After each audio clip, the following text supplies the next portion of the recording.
हाय दोस्तों। आज हम लोग बात करेंगे clamp connection in fungi. Clamp connection क्या होता है और किस प्रकार के फंजाई में ये पाया जाता है। सबसे पहले हम लोग ये समझ लेते हैं कि क्लैंप कनेक्शन किस मेंबर के फंजाई में पाया जाता है। तो ये बेसिडियो माइसिटीज में पाया जाता है। और क्लैंप कनेक्शन का निर्माण कब होता है? सेल डिवीजन के दौरान। सेल डिवीजन के दौरान ये क्लैंप कनेक्शन बनता है बेसिडियो माइसिटीज के फंजाई में। जैसे मशरूम में इस तरीके का क्लैंप कनेक्शन बनता है।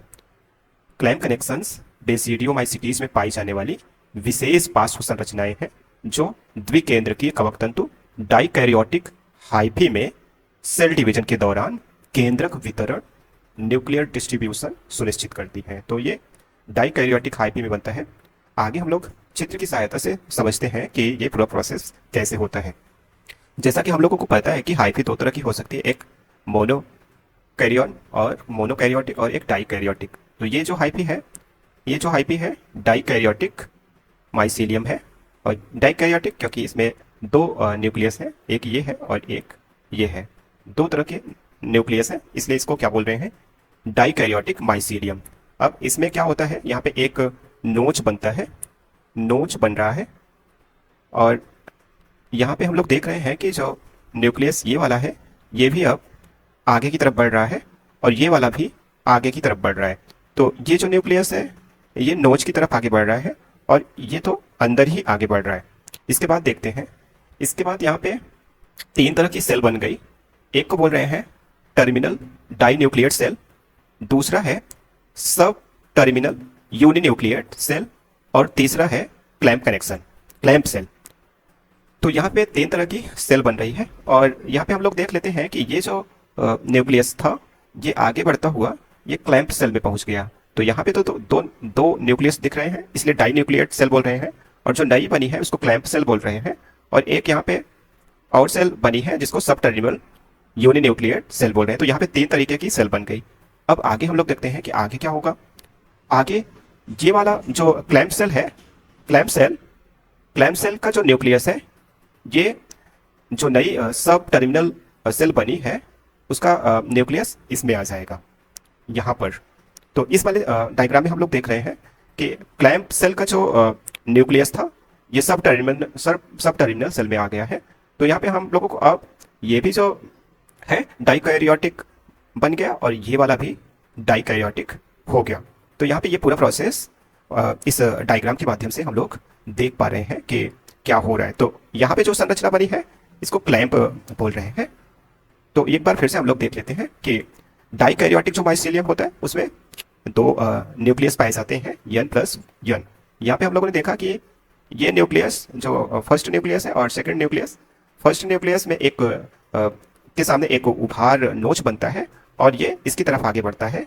और जबकि जो दूसरा न्यूक्लियस है वो अंदर ही आगे बढ़ता है, ये डिवाइड होने के लिए ही आगे बढ़ रहे हैं। आगे हम लोग देखते हैं कि इसमें फिर ये वाला जो न्यूक्लियस था ये क्लैंप सेल में पहुंच गया और यहाँ पे दो न्यूक्लियस अब भी बचे हुए हैं टर्मिनल सेल में और क्लैंप सेल में एक सेल बचा है और इस वाले में भी एक सेल बचा है। अब आगे ये होगा कि जो क्लैंप सेल में न्यूक्लियस है वो भी सब टर्मिनल में आ गया और आगे हम लोग देख रहे हैं कि दोनों में दो दो न्यूक्लियस है और डाइकैरियोटिक माइसीलियम फिर से बन जा रहा है। तो ये पूरा मैकेनिज्म है क्लैंप कनेक्शन का जो फंजाई में बेसिडियोमाइसिटीज फंजाई में पाया जाता है। दोस्तों हम लोगों ने डायग्राम के माध्यम से तो अभी समझ लिया कि क्या हो रहा था। यहाँ पे फ्लोशीट चार्ट के माध्यम से भी हम लोग समझ लेते हैं कि क्या क्या प्रोसेस हुआ है। तो ये मैकेनिज्म है, क्रियाविधि है। डाइकैरियोटिक सेल होती है जो फंजाई में पाई जाती है बेसिडियोमाइसिटीज में। तो डाइकैरियोटिक सेल विभाजित होने लगती है, जैसा कि हम लोगों को पता है n प्लस n न्यूक्लियस है इसके अंदर। इसके बाद यहाँ पे क्लैंप कनेक्शन बनता है, एक क्लैंप सेल बनता है, क्लैंप सेल, और एक बाईपास लूप बनाती है क्लैंप सेल। क्लैंप सेल क्या करती है? एक बाईपास लूप बनाती है।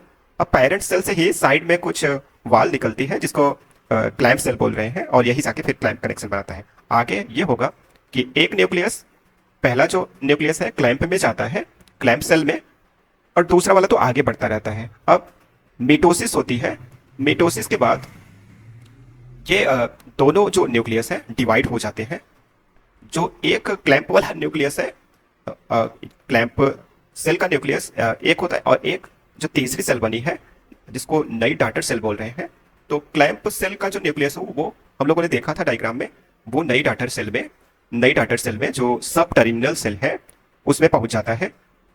उसके बाद नई सेल वॉल बनती है, नई सेल वॉल का निर्माण हो जाता है और प्रत्येक नई सेल में एक एक न्यूक्लियाई हो जाते हैं और डाइकैरियोटिक कंडीशन बनी रहती है। तो क्लैंप कनेक्शन में ये प्रोसेस में ये हो रहा है कि डाइकैरियोटिक जो कंडीशन बेसिडियोमाइसिटीज में रहती है वो बनी रहती है। यहाँ पे हम लोग कुछ फैक्ट देख लेते हैं कि किसमें पाया जाता है और कुछ स्पेशल पॉइंट। तो क्लैंप कनेक्शन किसमें बनता है? केवल बेसिडियोमाइसिटीज मेंबर ग्रुप के फंजाई में पाया जाता है। दूसरा, डाइकैरियोटिक हाइफी N+N में पाई जाती है। तो ये मोनोकैरियोटिक में नहीं पाई जाती, ये डाइकैरियोटिक में पाई जाती है। और बेसिडियोमाइसिटीज के आइडेंटिफिकेशन मार्कर है, ये क्लैंप कनेक्शन जो बनता है बेसिडियोमाइसिटीज के लिए आइडेंटिफिकेशन मार्कर है और ये बाईपास लूप का निर्माण करता है। और क्लैंप कनेक्शन का रोल ये है कि ये डाइकैरियन जो इस कंडीशन है, डाइकैरियन जो कंडीशन है उसको बनाए रखता है। तो ये पूरा हम लोगों ने क्लैंप कनेक्शन के बारे में देखा। एक बार ऊपर से फिर से समझ लेते हैं। एग्जाम में आता है कभी कभी, लॉन्ग में नहीं, ज़्यादातर ये शॉर्ट में आएगा। तो क्लैंप कनेक्शन क्या होता है इसके बारे में हम लोगों ने देखा और कौन से टाइप्स के फंजाई में ये पाया जाता है इसको हम लोगों ने देखा। और ये कब बनता है? सेल डिवीजन के दौरान बनता है। यहाँ पे हम लोगों ने डायग्राम के माध्यम से स्टेप बाय स्टेप हम लोगों ने देख लिया कि इस प्रोसेस में ओवरऑल हो क्या रहा है। तो यहाँ पे 3 तरह की सेल बनती है और जो क्लैंप वाली सेल है उसका जो न्यूक्लियस है वो सब टर्मिनल सेल में आ जाता है और डाइकैरियन स्टेज फिर से बन जाती है और यहाँ पे क्लैंप बन रहा है। यहाँ पे हम लोगों ने क्रियाविधि देखा। तो डायग्राम के माध्यम से हम लोगों ने क्रियाविधि तो साथ में समझ रहे थे, लेकिन एग्जाम में अगर क्रियाविधि मैकेनिज्म में भी लिखते हैं तो ये अच्छा होगा। इसके बाद हम लोगों ने यहाँ पे कुछ फैक्ट देखे और एग्जाम में ये आया हुआ है कि क्लैंप कनेक्शन किस टाइप्स के फंजाई में पाया जाता है, ये कई बार पूछा है।